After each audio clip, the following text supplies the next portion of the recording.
We're going to be starting here with a grown out slice and smudge. We have not smudged her hair or lightened it in 6 months, and today we're ready to move it back up a bit. As you can see, this color has grown out beautifully and she almost didn't really need it, but I needed a model.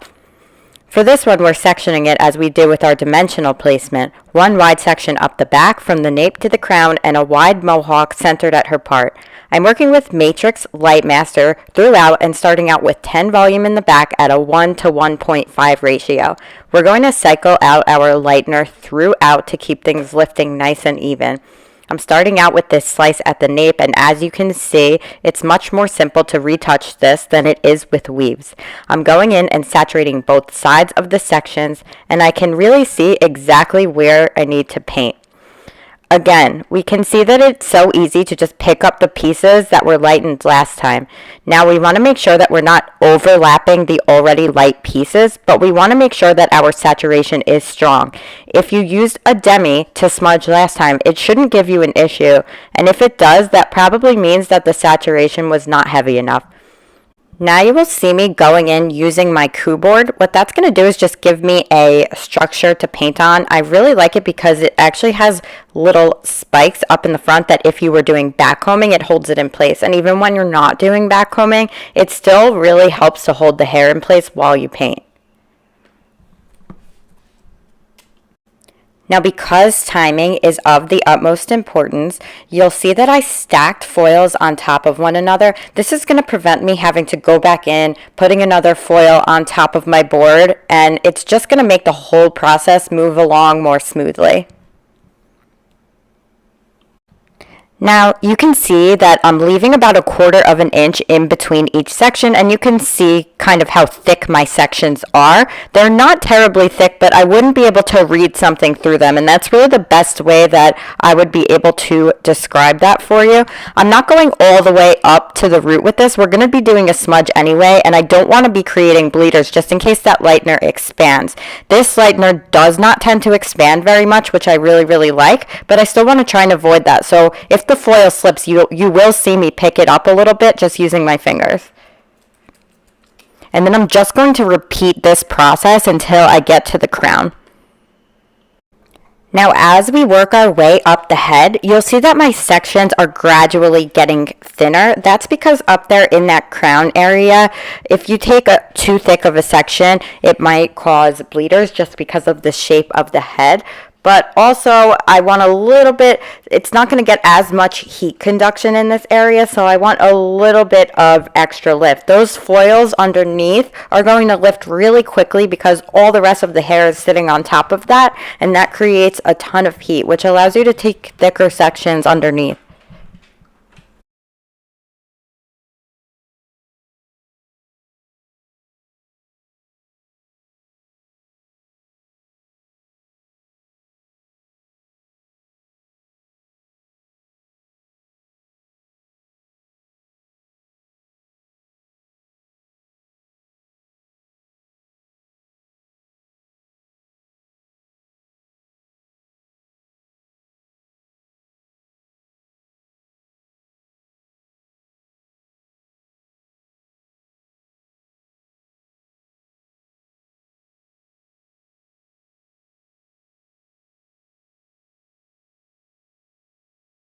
Now that I'm through with the back sections, I like to go in and take little diagonal slices behind the ear just to take care of the little area that was left out because the foils are only so wide and I can only reach a certain amount. So I'm going to go in and just take care of those little areas so that it's not just this big gap of negative space. So I'll go in and take 2 little diagonal sections sometimes, or 1. It depends how much space is there, and those ones I'll back comb. Now here I'm going up in the front, and I'm just going to be taking 3 little slices. Now these slices are going to be really thin, would be able to read a newspaper through them. And I'm going to just paint back to back. I'm using my board so I'm not painting on top of her face. And I'm just going to be folding those up and doing 3 back to back. I'm going to repeat that through her entire hairline. But once I'm done doing these 3, then I'm going to transition into my horizontal foils.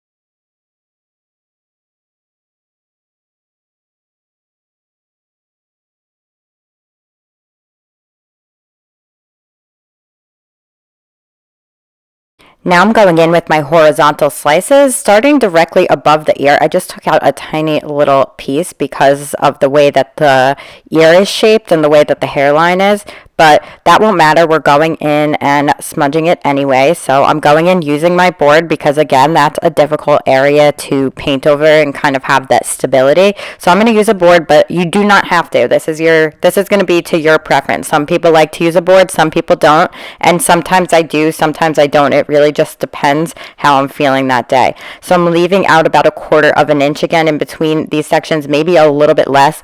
You'll see that they're a little bit thinner than the ones that I took in the back, closer to the thickness of the ones that I take toward the crown in the back. So I'm going in using that lightener as glue. Make sure you're saturating both sides of the section. And I'm just going to work my way up horizontally until I meet the mohawk. So, and you'll see over here, I'm going to take that section and just slice it out around the hairline. Otherwise, there would be a gap there. So you want to make sure that all of those hairs around the hairline are covered.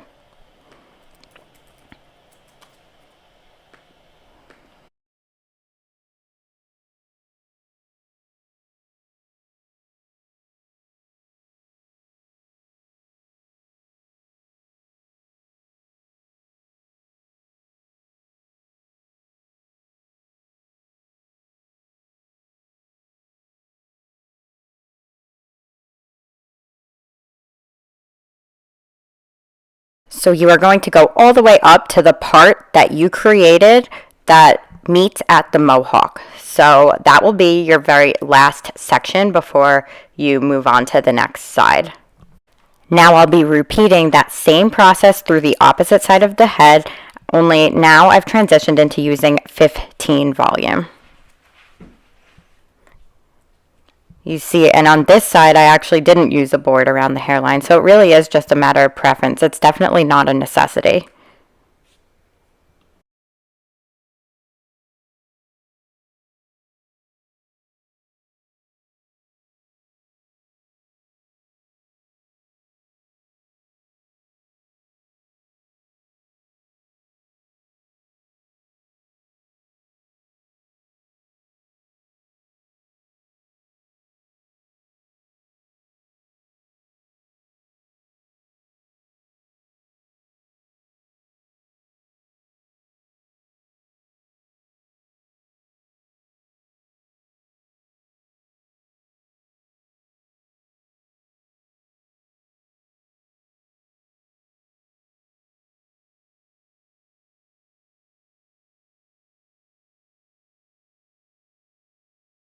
And again, just tackling those little sections behind the ear, giving it a good back comb, and then going in and just painting that. In this case, a board definitely helps.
I'm going to be taking small back-to-back slices just around the hairline area. I want this to lift the most and be the brightest.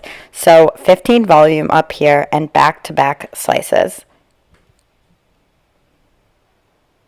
You can do 3, 4, even 5 back-to-back slices depending how thick you want that face frame or that money piece to be.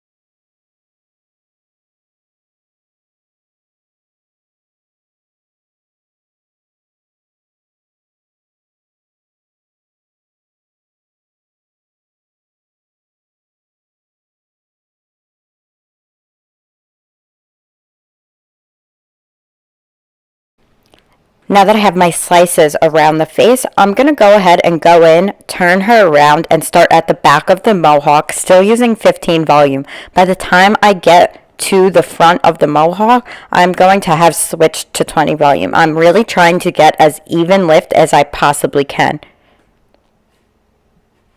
I'm leaving, again, about 1/4 of an inch in between each section, give or take, maybe a little bit less than that. But you really want to make sure that you are leaving some negative space. So you need kind of that darkness if you want to keep dimension. You need that sort of stripy look before you go in and smudge it, or you're not going to have any dimension in the crown, which is fine in some cases, but in this case we want a nice dimensional look. So if it doesn't look like a stripy 2003 highlight when you're done, then you probably did not space out your foils enough. And just to clarify, when I said when you're done, I meant in between doing the smudge, because if it looks like a 2003 foiled highlight when you're done, then we're probably going to have an issue. But I meant that's what it's to look like before you do your root smudge. And now I've kind of turned around and moved to the front again, and I'm working with 20 volume. And I'm just going to go in and work my way back and finish it out. So I'll move from the front to the back as I see fit. It's all about what feels comfortable for your body, because that should be really important to you.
Now usually by the time I'm done applying the front, the back is lifted to where I need it to be. So I'll kind of just go in and paint over the existing lightened pieces with a very low volume and clay lightener, and I'll kind of pull out the lightener on each section. So you'll see me do this. I'm going to go ahead, open up the foil, take that and kind of just pull it down using my fingers.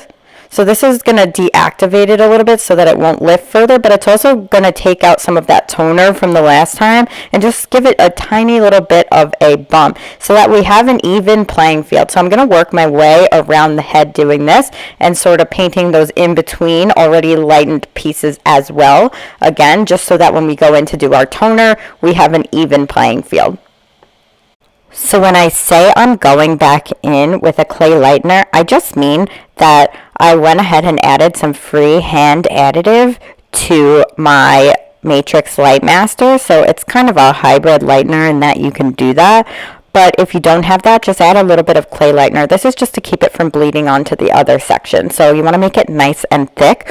Also, make sure that you're not, when you go in between and you're painting those already lightened pieces, make sure that you're not overlapping. I mean, it's okay to overlap. Make sure that you're not going onto those darker pieces. They're really not going to lift enough, and then you're going to have this unnecessary warmth in between. So you really only want to make sure that you're putting this on sections that are already light.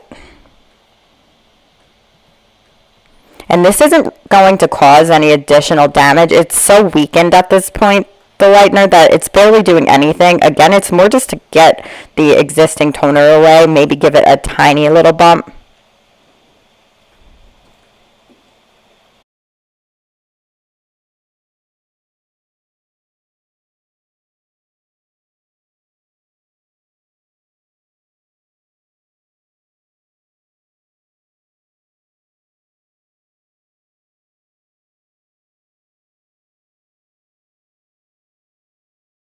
So I went ahead and pre-toned her at the bowl with Matrix Brass Off, and then I'm going in with 6N. I'm just going to paint that center part. I added a little bit of 22, which is blue violet, and when I say a little bit, if I mixed 40 grams of color, I mean I mixed 2 grams of 0.22, which is the blue violet. Just because when you're working in 6s, 7s, and 8s, it can have a tendency to get a little bit warm even when you're working with a demi-permanent, and that's just not the look that we're going for. So in this case, I'm going in and taking diagonal sections. Lately, I've found that it makes my work a little bit cleaner and definitely keeps the darker color from getting onto any of the blonde, which can be a little bit challenging, but when you work diagonal and just go very light-handed, you shouldn't have an issue at all. So you'll see when I'm going in with my smudge, and I'm just going down about 1/2 inch with it. When I'm painting that top section and when I'm painting the underneath, I really am not pressing down. So I'm going to be very, very, very light-handed, but also make sure that my saturation is on point. And I'm going to repeat this process. I'm going to leave out the pieces around the face for now. We'll go in and tap those out later. I like those to be a little bit brighter and not have as much of a root. That's going to really create that face frame and make it look really, really beautiful. So now I'm moving on to the opposite side, and again, I'm just going to go up in diagonals.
So then once that's applied, I will go in around the face, and I'm just going to gently tap. So I'm barely going to be overlapping what's lifted, just the tiniest amount. So you want to go just to the line of blonde and brunette and just tap. And then I'm going to be repeating this in the back. I'm just going to work up horizontally, kind of doing it as though I was doing a color retouch. I'm going down about 1/2 inch. You can actually go down a little bit further in the back. That's going to create that nice balayage effect. So I definitely do work down a little bit further and pull it down a little bit more in the center of the back. And that's really just going to create that U shape that the sun would create on its own.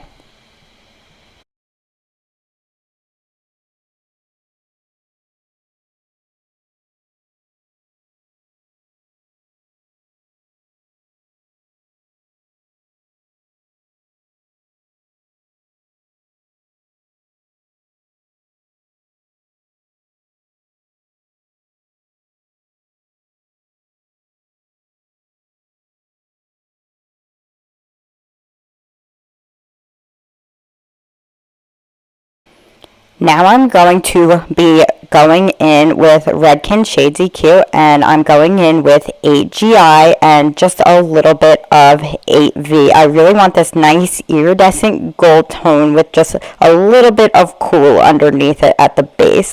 And the reason why I formulated this way is because I wanted to keep it pretty warm, nice, because it flatters her very much so. I didn't want it to get overly ashy, but I did want to get rid of a tiny bit of the yellow. So this was the perfect tone. So GI stands for gold iridescent, and then V obviously stands for violet. Now, I would say that I did about 3 parts of the gold iridescent to 1 part violet.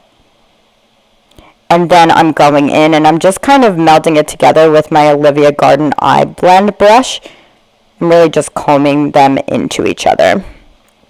And that's going to create this really nice soft blend.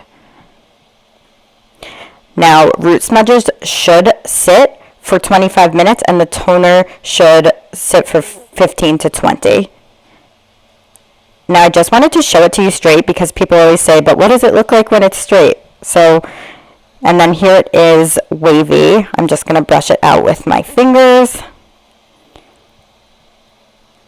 And then I'm going to flip the chair around a little bit just so you can see the sides and the front. And I'm going to show it to you in different lighting as well because it changes very much. My lighting in the salon is not amazing. So I took her to the front, but even that changes it so much. But you see this really nice, beautiful blend that we've gotten, and it looks so nice and refreshed. You could see that it is iridescent, but it's kind of got a little bit of cool underneath it, which I think is such a beautiful tone. Now you could see when I move her to the hallway, you could see a little bit more of that warmth. So it all just depends on the lighting. But I think it's the most beautiful tone. And I really hope you enjoyed this class.